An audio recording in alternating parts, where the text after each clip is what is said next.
भारत एक ऐसा देश जहां बहुत से महान लोगों ने जन्म लिया, जिन्होंने अपने ज्ञान के बलबूते अपना नाम इतिहास के पन्नों में दर्ज करवा दिया।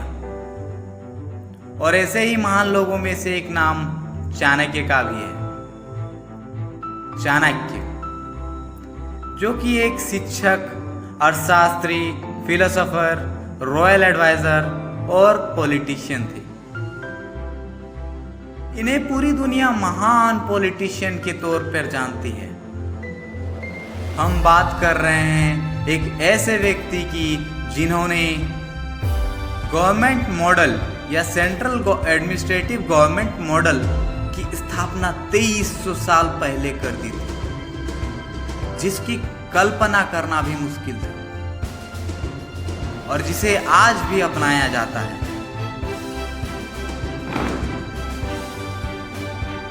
हिमालय से द्रविड़ तक तथा गंधार से ब्रह्मण देश तक फैला हुआ इसी भारत का एक वैभव संपन्न शक्तिशाली राज्य था मगध। मगध, जो कि उस समय का सबसे बड़ा और शक्तिशाली राज्य था, जिसके राजा थे धननंद। धननंद नंद वंश के शासक थे। चाणक्य का जन्म पाटलिपुत्र में 371 ईसा पूर्व हुआ। जन्म के समय उनके 2 दांत थे, जिसके कारण ज्योतिषियों ने इसे देखकर ही कहा था कि एक दिन चाणक्य राजा बनेगा या फिर एक राजा बनाएगा। एक बार जब चाणक्य को किसी कारणवश राजा ने उनका अपमान किया, तभी उन्होंने नंद वंश का समूल विनाश का बीड़ा उठाया था। एक दिन चाणक्य की भेंट बालक चंद्रगुप्त से हुई, जो उस समय अपने साथियों के साथ राजा और प्रजा का खेल खेल रहा था।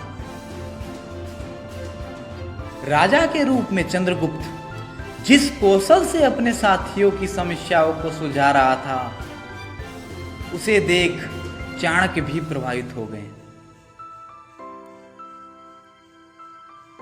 चंद्रगुप्त में चाणक्य को भावी राजा की झलक दिखाई देने लगी थी।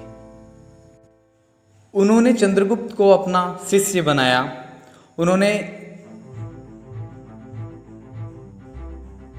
चंद्रगुप्त को वेद शास्त्रों से लेकर युद्ध और राजनीति तक की शिक्षा दी। लगभग 8 साल अपने संरक्षण में चंद्रगुप्त को शिक्षा देकर चाणक्य ने उसे शूरवीर बना दिया था।